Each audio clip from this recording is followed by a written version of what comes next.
eis que triunfante ressurgiu o Filho do eterno Deus,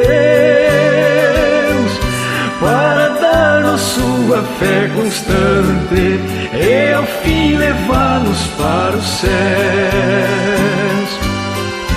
Foi Jesus o Mestre sepultado, mas a morte não o pôde mais reter. Quem não tinha em si nenhum pecado, veio pelo pecador morrer.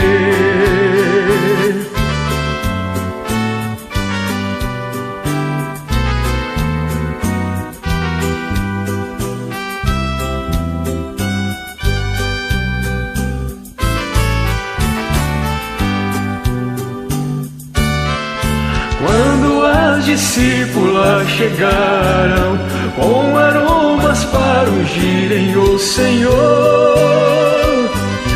no sepulcro não mais o acharam, pois da morte fora vencedor.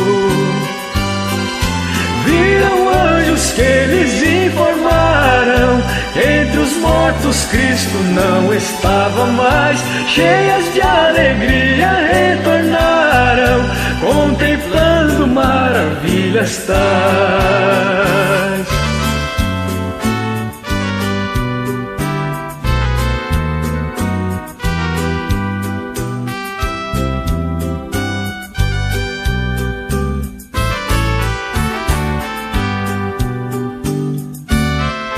Aos apóstolos apresentou-se, eles disse: seja em vós a minha paz.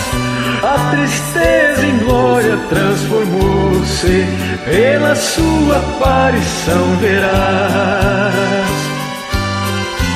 Em Jerusalém permaneceram, revestidos foram do poder de Deus. As virtudes eles receberam, veio o dom bendito desde o céu.